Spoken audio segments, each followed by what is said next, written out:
Welcome back once again to the Pitlane Pals Formula One podcast. I am a happy lad today. Me too. I'm a very happy lad. You know what? A happy lad for the rest of the week because Silverstone's approaching, and I have faith for that one as well. We try and keep this under wraps, but we are both McLaren and Norris fans, so fantastic result from Austria. And I'll tell you what, as much as I love Oscar Piastri, it has hurt seeing Norris not be Lando Norris and fall down this hole that he's been in.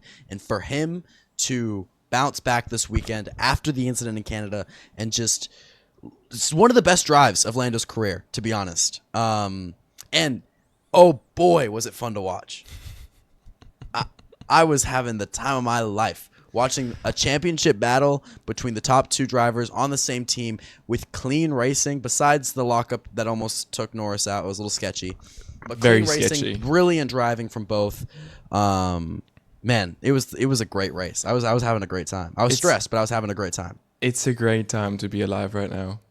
It really is. It's a great time to be alive. I'm going to be honest with you. I wake up smiling and I go through my days giggling about the place. And what a race! What a race! What a race! I mean, the start was just incredible. And God, you just mentioned it. When Piastri locked up the brakes and almost took Norris out, I was terrified. Like seriously, I had Canada flashbacks.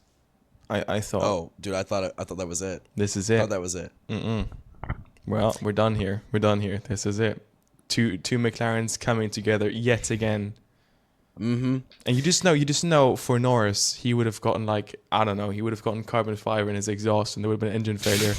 Like I'm not even joking you. Right. I will admit, I do really like to see how McLaren handled it after. They didn't say stop fighting. They just said that move was too risky. Yep.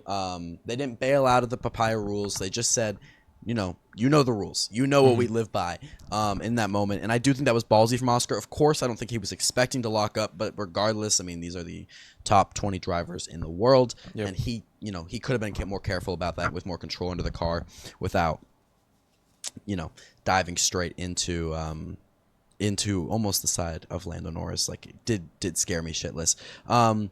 But I'm happy to see Norris really it seemed like back at the top of his game. That was a brilliant drive from Lando, confidence through the roof from the beginning of FP2 to the end of the race. Really, I mean, obviously we talked about how Alex Dunn filled in for Lando Norris during FP1, and from the beginning of FP2 to the end of the race, Norris was the best driver on the grid all weekend. And people can talk about the car or whatever, but that was truly a brilliant drive, especially with your championship rival right by your side. He deserves all the props there. I just time my life so much that I almost forgot that Max Verstappen DNF because of Kimi Antonelli. True. That was a very interesting thing at the start, and I completely almost forgot about it because it was just I was so focused on Norris and Piastri the whole race. Time of my life that I almost forgot that the Ferraris had a great weekend. Right, they did. And now maybe that part of that's because Max Verstappen was off the grid, so that they got a little better places, whatever. But sure. And also not only that, started P7 due to the incident in qualifying with George Russell, or sorry, not George Russell, Pierre Gasly, crashing and kind of messing up him and Oscar's laps respectively. Yeah. But yeah, although I do want to say, Lando's qualifying lap, I think he was getting pole regardless. He was over 5/10 actually, above P2, which was Oscar, of course, which was actually Charles Leclerc. I mean, it's insane, especially this on a season. short circuit. Especially this season, where looking at Canada and also some races before, 5/10 was P4 downwards until 15th. It's been so close. So actually close. Leading the pack in qualifying by 5/10, that's insane. In Austria, which is one of the shorter circuits on the calendar. I mean, that is a crazy track to pull out 5/10 on. Even if, Piastri didn't finish his lap, I mean, that gap shouldn't have even been there in the first place. I mean, that is that is just brilliant driving from Norris. Yep. And we've seen, and one of the, I think one big moment really that stood out to me during the race was when Oscar did get past Lando Norris. And Lando comes back on the switchback up the inside. He was smart enough. He backed off, got the DRS, and brilliant exit up the inside to have DRS side by side with Oscar, and then secure the position again back into the next corner, and just clean. Didn't even look risky. We saw them talk about what the risky move was Oscar. McLaren called it out. That was just clean racing. It was safe. It was smart to get the DRS. That is what I need more of Lando Norris this season, because ultimately we haven't seen a ton of smart racecraft from Norris this year. Every time the pressure's been on, specifically next to Oscar or Max and his championship rivals, he folds under pressure, and that is what I want to see more from Lando throughout as the season goes on. Great. He did it in Austria. I want to see it again in Silverstone. I want to see the world championship caliber driving to secure the championship if he's going to. Otherwise, Piastri is going to continue to run away with it, as we talked about last episode. And this is a massive tone, or not last episode, but last race weekend. And this is a massive tone shift. We have, admittedly talked, I was kind of starting to think, does Norris have it in him after Canada? I mean, that was a really bad showing. But we have talked about it. He has the pace. And what I haven't seen from Norris all year was what I saw in Austria. And I just, so I know he has it in him. If he can keep that up, then we're going to have a very, very, very exciting rest of the season ahead of us with him and Oscar every 100%, weekend. 100%. But you know what gave me goosebumps? Post radio after qualifying. When the man came on the radio and was like, great to see me being back once in a while. Oh, yeah. And I was like, yeah. You already know. Because he's aware that this isn't, I think he views himself from an objective perspective, just as we all do. And we all know the reality of Lando Norris. And I don't know if we've ever seen anything like a case of Lando Norris this season or last. If any driver I can think of in history, in the way that he has the speed, he has the car, and the one thing preventing him is reckless mistakes. And you don't see that that often. If ever. It's not usually, normally it's about certain drivers weren't in the right teams at the right times to win a championship, or they, their career peaked at the wrong time, or they, whatever it may be. This is just a very unique case of, we know he has the speed, we know he has the car, and what's holding him back is just purely mental issues. And so that definitely seemed to be worked on in Austria. I don't know what came over him. I want to see it again in Silverstone with the pressure on in his home race and McLaren's home race. I think it's going to be a very big telling race weekend this weekend in Silverstone. But I think exactly that part of his personality of being so incredibly quick, but the one thing holding your back is yourself, is what makes him, apart from these other guys, incredibly relatable, and is also kind of a factor why I really like him. Because I know that would be me. I know that would happen to me. If I have the pace, that would be me for sure. I would start worrying. I would get in my head. Like I feel like it's the most human way to react in a way, and it's something that obviously, and I mean at that part of the sport, it's something you criticize for sure, no question. But it's something taking a step back and looking into it, I'm like, okay, I can relate with that. That's something, I get that. I get it 100%. And especially having a weekend like this was needed. This was very much needed. Absolutely. After Canada, we needed this. And I'm so glad he got it. I'm so glad he won that race. Yeah. I think, again, normally we do kind of suppress our Norris bias a little bit.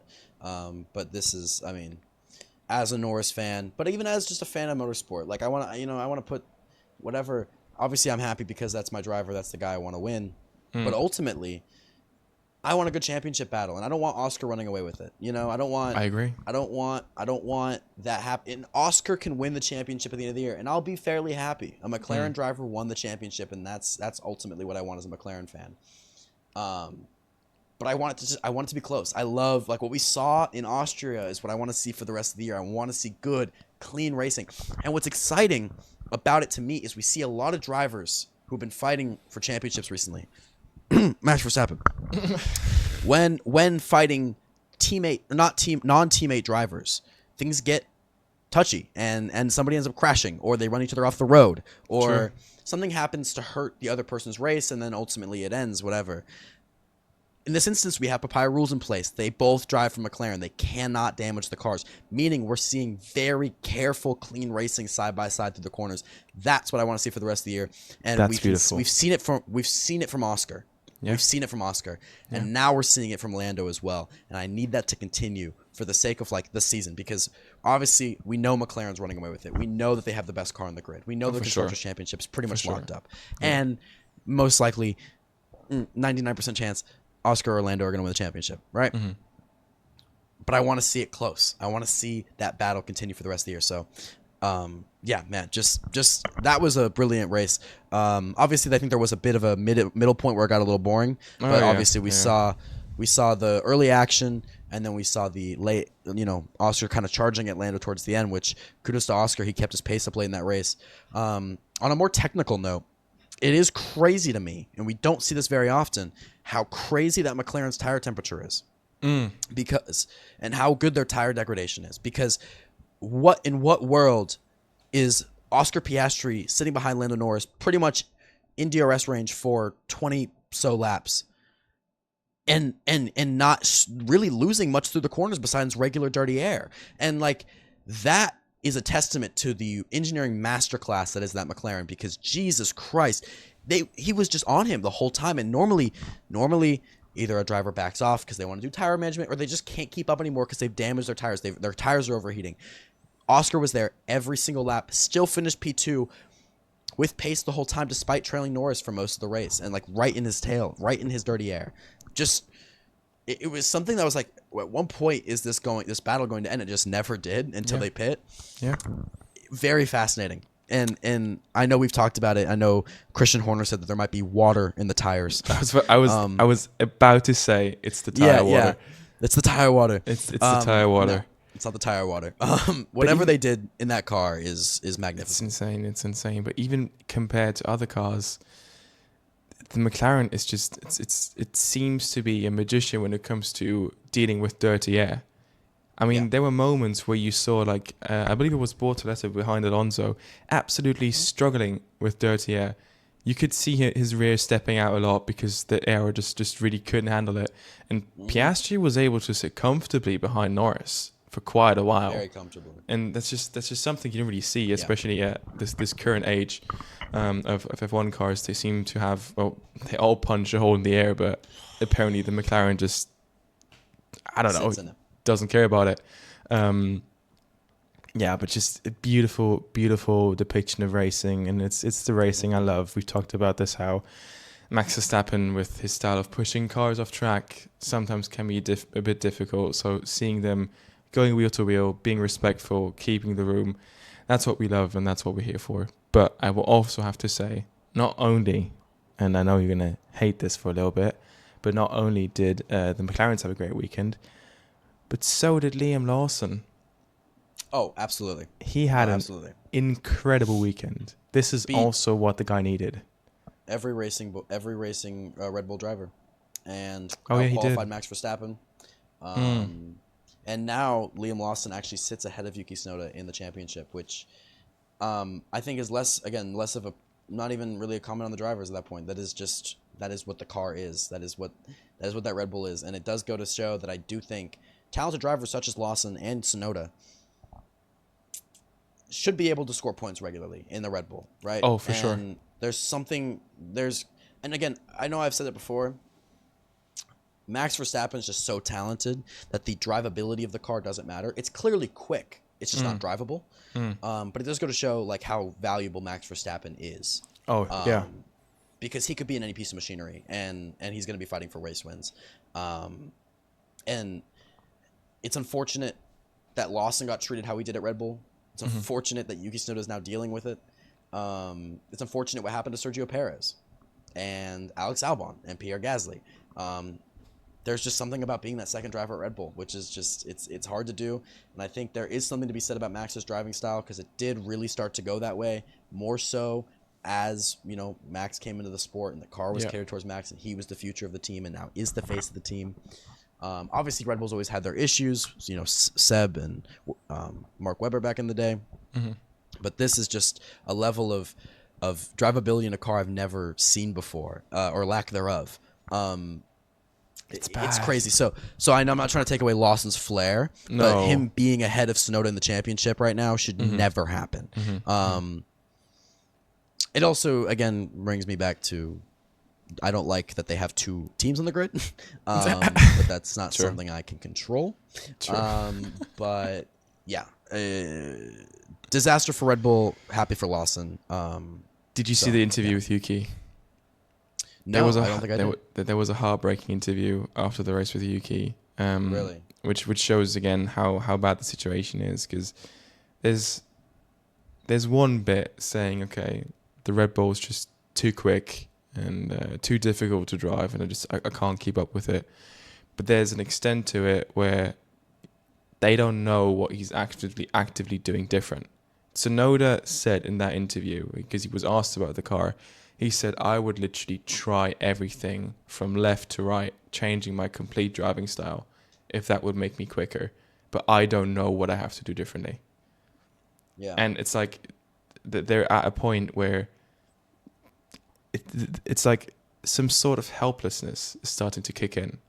It's like Yuki's at a point where and we'll see if that happens, but this might make him crack, because he's now pretty much questioning himself as a driver, as his driving capabilities, because he's coming into the weekend trying to perform and giving his best to perform, but what he's doing is not only not enough, but it's so blatantly outperformed by the other driver that it seems like he's not even trying. It's gonna that'll kill you. That'll kill your mentality. It will. It's going to drag you through the mud, and it's the curse of the second driver seat at Red Bull. It's why Nico Rosberg is telling Hadjar all the time to not go to Red Bull, even if he gets the call up. It's just it's at a point where you cannot drive that car, and I think still a lot of people can't comprehend how undrivable that car is, because if it's not like if you're not looking at the telemetry and seeing, okay, you have to go through this corner way quicker, or this is something that you just have to change across the whole lap in your driving style. If you're not able to see that, we're at a completely different talking point of how difficult that car is to drive.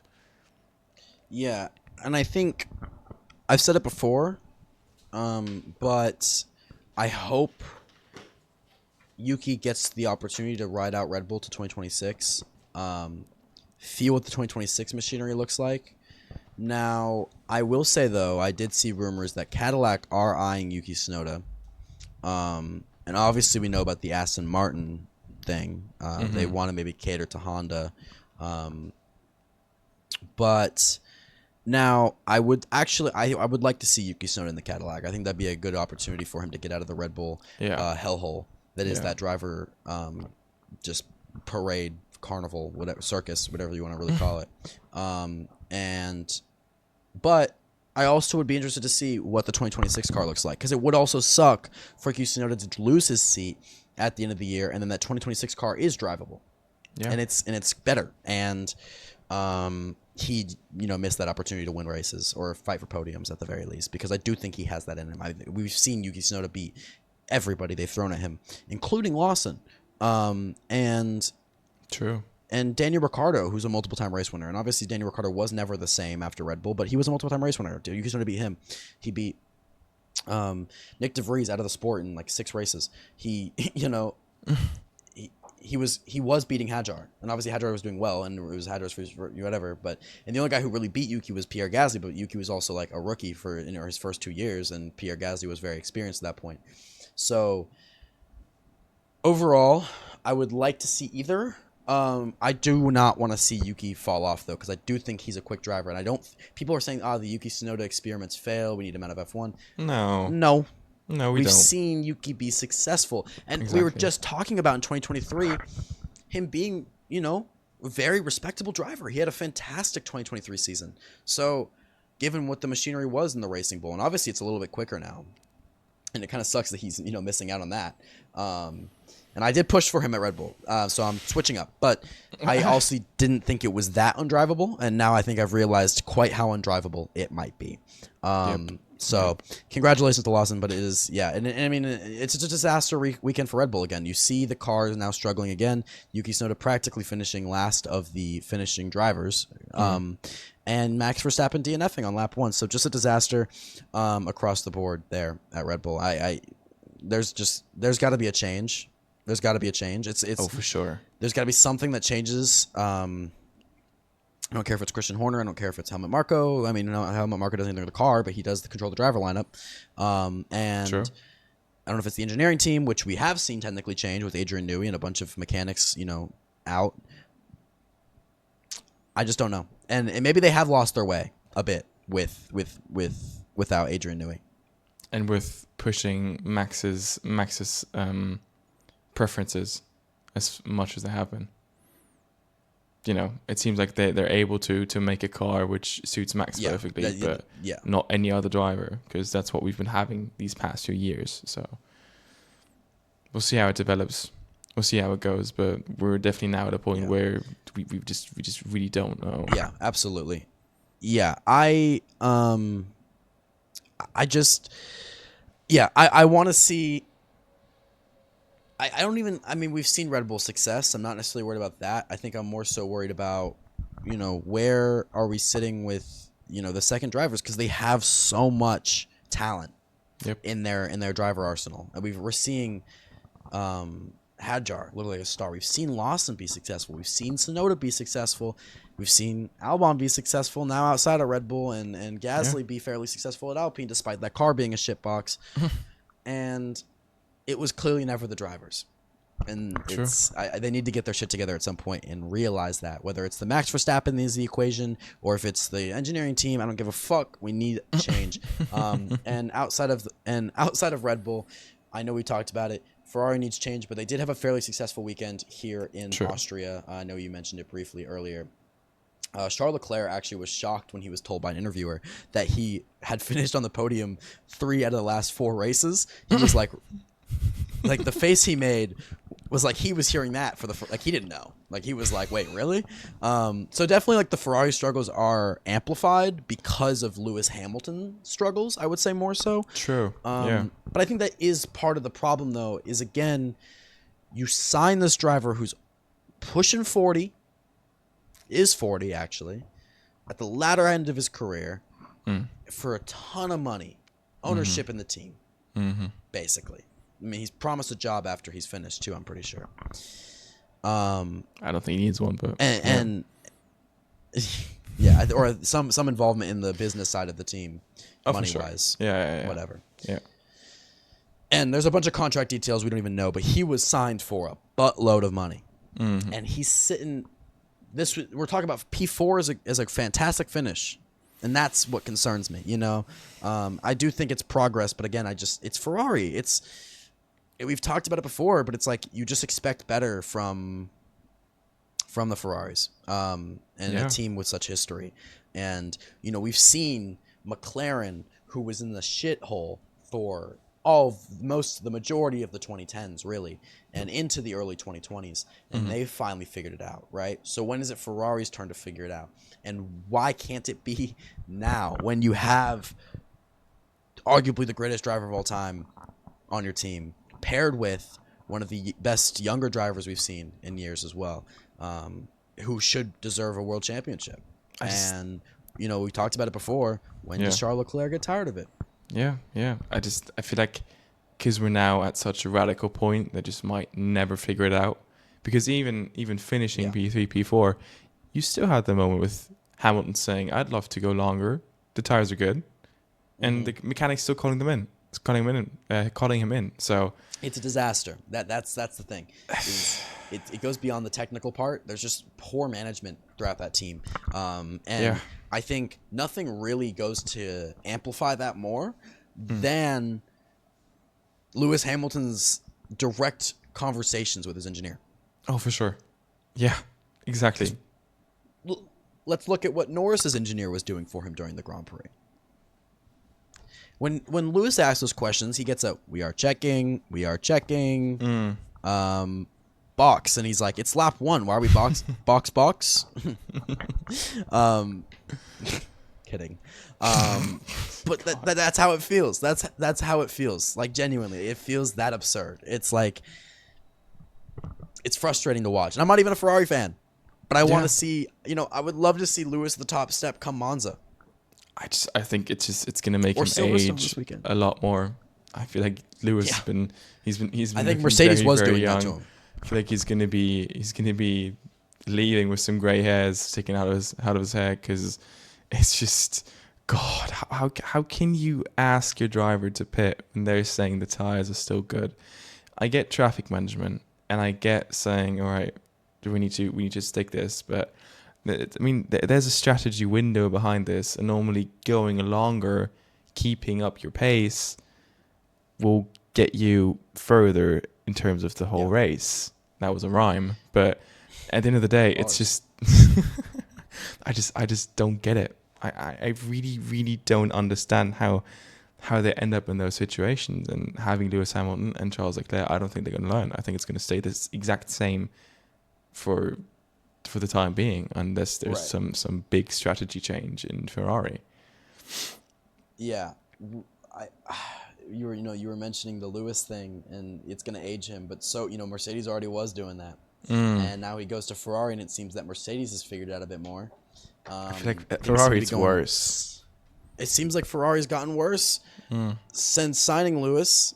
I don't know. And we are talking about this on a weekend where they had a pretty good weekend for Ferrari. But I think the problem is that this should not be considered a good weekend. But I digress. They were successful. They did finish P3, P4, which you weren't going to beat the McLarens this weekend, so take what you can get. And it was a fairly successful weekend. They were the best car outside of the obvious winners in Lando and Piastri. Also, fun fact for you. Oh, okay. Kick Sauber has outscored Red Bull in the last 3 races. In the last 3 races? Wasn't Verstappen on the podium last race? Yeah, but think about what he did in Spain. He finished P10 in Spain after the incident with George Russell.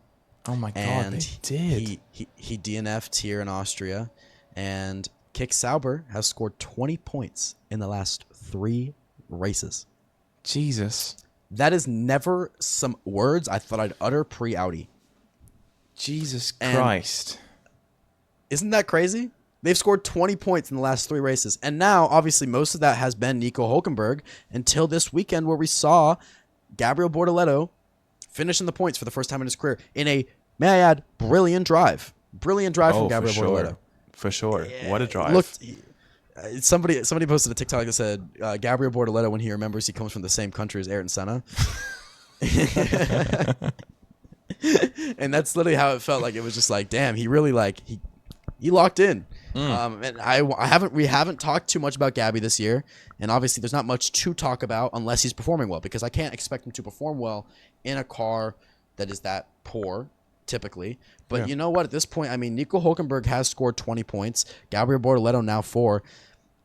I can expect some more points finishes from Gabby, I think, at this point. I mean, the fact that they're not at 0 right now is kind of crazy to me. They're 2 points off Aston Martin, 3 off Haas. That's insane. 2 points off of Aston Martin.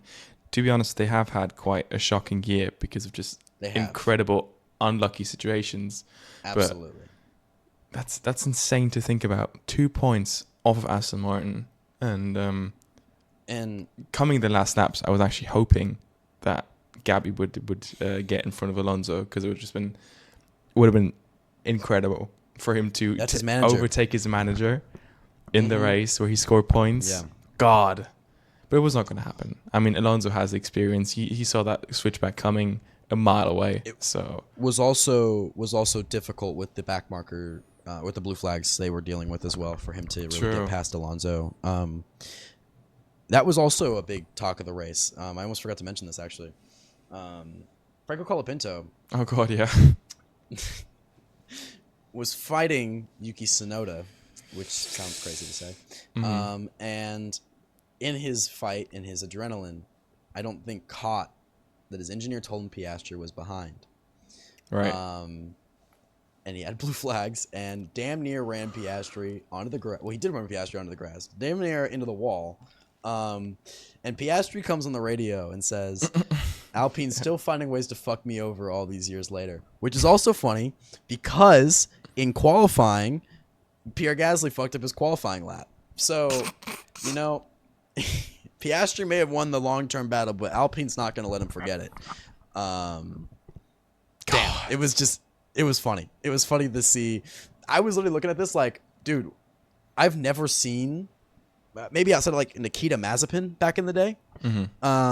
Since then, somebody fuck up that bad when trying to let somebody by. Not even trying. Wasn't even trying. It was bad. It was bad, but he did come onto the radio after that saying he was in his blind spot. So he literally couldn't see him. It sounds like no way. Ain't no way. But at the same time, if you look at what actually happened on the racetrack, I would be surprised if Colapinto pushed him off on purpose. And the way he moved, he really did not have any clue that he was there. Cause I know. I obviously don't think it was intentional. Yeah, I know. It's just, it's poor awareness. And obviously he's a rookie. You know, it's a rookie mistake, whatever. But it was poor awareness. It was a little like, all right, dude. Yeah. Come on. And we've already seen him struggle quite a bit, obviously, since coming into Alpine and not really showing much. And not that car, I mean, they are sitting last place in the championship regardless. So it's not like there's much going on there. But yeah, it was funny to see Oscar still a little upset about the whole Alpine thing this many years later while he's winning races and Alpine is not. Thank God, by the way, for Oscar. Thank God. Really dodged a bullet there. He did. I mean, I still want to know what went on behind the scenes to get the I'd love to know. I would love to know. I'd love to know. I really thought we were going to get it from Drive to Survive when that season came around, but they never really, it was just kind of like it was just what we already saw and knew. Yeah. I want to know where the miscommunication went wrong. We have Oscar Piastri for 2022 or whatever it was, and then it's like, no, we don't. I just don't know how you messed that up so poorly, but no. Yeah. That was horrible. Speaking of horrible, though, Williams. Oh, Jesus. I saw a picture. Christ. It was a retweet, actually, of the Williams post. It says, time to go racing, when their lights went out. And this guy posted just a picture of a lie detector, or like a lie meter. It's a truth lie. And the arrow was just pointed at lie. It was not time to go racing, actually. Carlos Sainz, engine blows up, off rip. And then Albon, I believe had another, it was a failure for him as well. It's a mechanical failure, no? Yeah. Had to retire the car. Absolute shit show. Absolute shit show. And it was terrible from the beginning. He was stuck in first gear. Then he got moving again. Then he was burning in the pit lane. It was just, I mean, his brakes were burning, but it was just horrible from start to finish. Unlucky weekend. For Williams in particular, I mean, they are sitting kind of pretty right now at 55 points, which is like almost 20 point gap to P6, being the Racing Bulls. So they're not really under pressure in the championship at the moment, and they're not really fighting for anything higher than that, of course. But for Carlos Sainz, it's rough because he has had a rough start to the season in Williams. There's been a few strategy mistakes and things like that. While Albon has 42 points, Carlos Sainz only has 13. So it has been a bit tricky for Sainz, and I think he's got to be getting frustrated. I know he's probably waiting for 2026, and he needs to get more comfortable with the car. But a driver of his caliber, you want to see successful in a team like Williams at a pretty consistent level, such as we've seen Albon. Yep. And the fact that we haven't isn't fully his fault. Sometimes is, sometimes isn't. But I think that's just another testament to the Williams-Sainz partnership really not panning out as it was expected. Just really as the Ferrari-Lewis Hamilton relationship hasn't panned out. True. So it's interesting. True.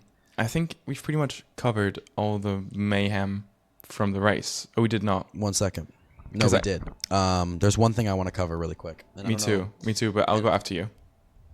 Okay. I don't know if you've seen the F1 movie yet. Oh, I have not. Don't spoil me.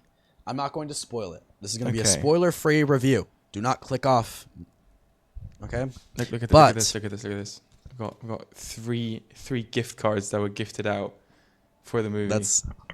That's lovely. That's actually pretty cool. I admittedly, I have a couple thoughts and why it Okay. connects. And I normally wouldn't talk about the movie because it's just a movie. It's not really F1, but I do want to briefly talk about this. Okay.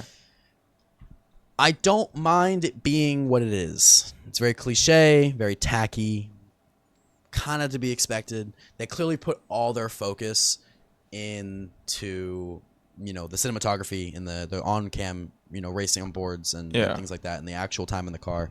Mm-hmm. I don't mind. Like, I know that in the intro scenes when they're first doing their test at Silverstone in the movie, not like this isn't really a spoiler, it happens right away. Mm-hmm. The car backfires. I know it's an F2 car. Fine, whatever. I mean, I do think you could edit that out, but fine. Right. Fine. I'm not gonna be petty about shit like that. Isn't he driving with an F2 wheel all the time? I've seen it and it's looking pretty triggering, but I'm pretty sure he's driving with an F2 steering wheel. Possibly. I don't remember that part. Okay. You're probably right though. And like I can look past that because I get you can't really drive a proper F1 car because of money and whatever else. And it you know what? And the racing when the action's on, it's fantastic.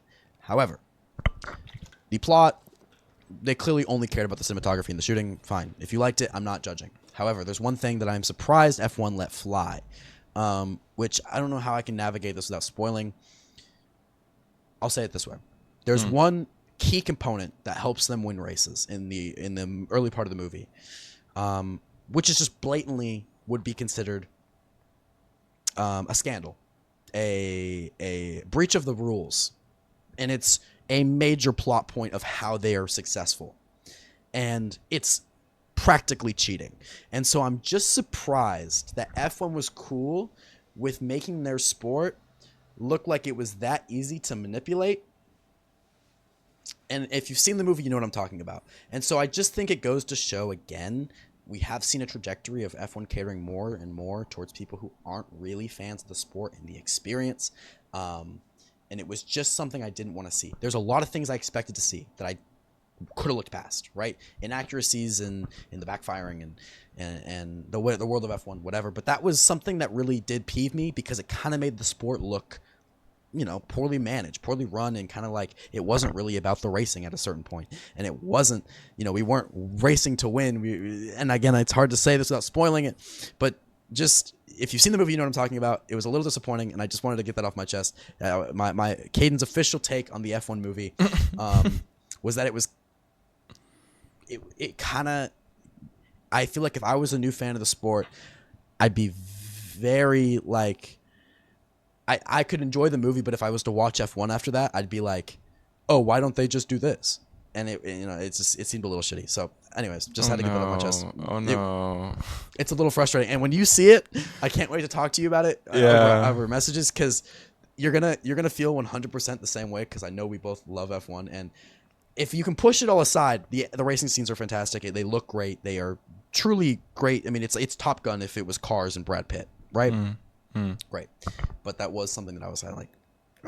So if you know what I'm talking about, you know what I'm talking about. If you are listening to the podcast, I assume you're big enough F1 fans to get what I'm putting down without spoiling it. But still go see the movie. If you're going to go see it in theaters because the racing scenes look cool. I don't think we need a second one, though, which I've seen people talking about. I really don't think we need that, but whatever. Anyways, digress. That was our topic. I had to get that off my chest. Go All right. Good to know. I feel like I'm going to hate the movie. But I think I'm just it's gonna be the same thing. It's just I'm gonna appreciate it for the cinematography of the racing, and that's gonna be it. But I'm pretty sure I'm pretty sure he's driving with an F2 wheel. That was already something that triggered me because I feel like and those are things if you're going to that extent, if you're going that far, just go a little further. Go a little further. Yeah. And I hear you. I mean, it's the way it is. There's a couple things that really made me laugh. Like, there was a couple of moments that are supposed to be, like, serious moments in the movie that I just could not take seriously. Oh, God. It was very dramaticized. But, anyways, okay, I digress. Okay. Continue. Okay. Back to regular schedule programming. Did you see the video I sent you over Instagram of what happened with the advertisement board in the Austrian GP? In the F2 race? Yes. Yeah. That was insane. I've actually never seen Me neither. anything like that. And what's crazy is nobody really talked about it. It's like 2 days later. We need to nobody explain even, this. really knew that happened. Exactly. Oh yeah, exactly.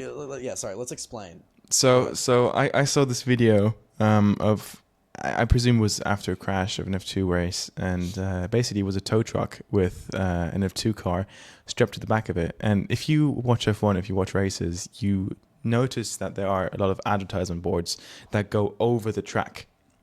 And in this video, the tow truck just fully slams into the advertisement board, tearing the whole thing down. The whole advertisement board just came down fully. And I swear I did not see this at all. Not at all. Until 2 days later. Like, it was somehow just pushed under the rug. Yeah, I mean, obviously it was probably shown in F2 races, but I don't watch the F2 races. I can't wake up early enough for the F2 races, unfortunately, here in America. I keep up with the standings and the championship and everything like that, and like the highlights, but that's about all I can do. Yeah, so. but that's rare. You don't really see that happening at all. That was I know the marshals are volunteers, but Jesus Christ. that was something. That was not what I expected to see from what is considered the pinnacle of motorsport. Even if it's F2, I mean, it's still their same race weekend, same management, same people doing the thing. So that was just a bit shocking, and the fact that they got it to back, they were able to clear up the track and was, I guess, impressive. It's incredible, for the no? F1 It's race. like, Jesus. Was that why it was postponed? The race start? The race start was postponed by 15 minutes. Was that the reason? Oh, maybe that might be why. Huh. Yeah. Oh, whoops. Maybe, I don't know. Anywho, predictions. We predicted a few things before the Austrian Grand Prix this weekend. I can get started because mine were a little rough. If you do follow us on TikTok, Instagram, which you should if you don't, you would have already seen the results of our predictions from a very funny edited video by my co-host Nicholas here. Oh, but I'm gonna blush.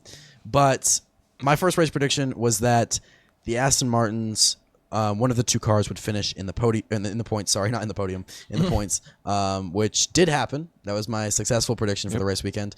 Seemed fairly secure. Fernando Alonso did bring in some points here in Austria. My second race prediction, which, this is where things get a little rough. I have a tendency to keep cursing Yuki Tsunoda, I fear. And every time I feel like I predict him to do well, he does the opposite. And every time I don't touch it, he seems to do better. So I'm just going to stop touching Yuki Tsunoda. Stop touching, predicting him. Cut. No. Real. Yuki, I'm not going to touch you. Oh, boy. I said that he was going to finish in the points. I said that he needed to. I said that the Red Bull needed to have a good weekend. And I think all I did was actually curse the Red Bulls because my third race prediction was also a Red Bull-based prediction. I said that Max Verstappen was going to not split. I actually said just beat one of the two McLarens.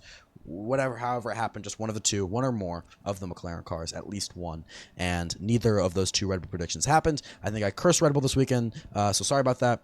And yeah, that was not my proudest because at least I got 1 point, but the other two were about as far off as they could possibly be. So I need to get back in the thinking room here for Silverstone and make some more logical predictions, or not even logical, but just accurate predictions. I'm going to stop touching Yuki Tsunoda is probably a quote I'll get as a tattoo. That's incredible. If we hit 100,000 subscribers one day, I want that on your ankle. No, not happening. No way that's happening. No, I'm not shaking on that. I'm not shaking on that. All right. My predictions weren't that great either, to be honest. I had Verstappen finishing on the podium, I believe was my prediction, which did not happen. Then I really thought we were both going to get that one. I know, somehow. right? I was so sure. I was so sure. P2 or something. Yeah. Then I had one Williams scoring points and one not scoring points. Did not happen.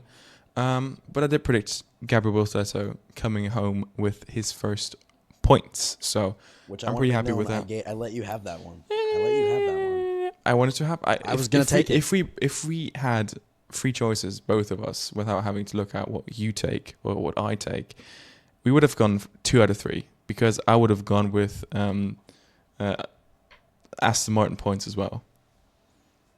So fair, but I was originally gonna go with both of those.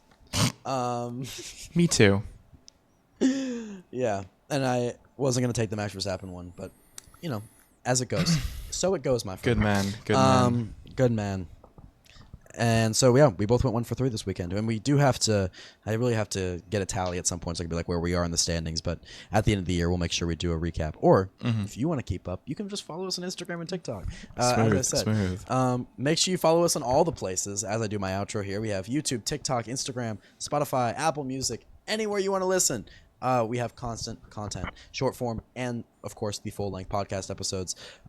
We are trying to push for YouTube partner, so help us out here and subscribe. Thank you all for listening to this episode of the Pitlane Pals Formula One podcast. If you did enjoy, I already told you where to find us, so make sure you tune in for our race preview in Silverstone this weekend. I mean, I won't be in Silverstone, but we'll be talking about it. So thank you all for listening, and goodbye.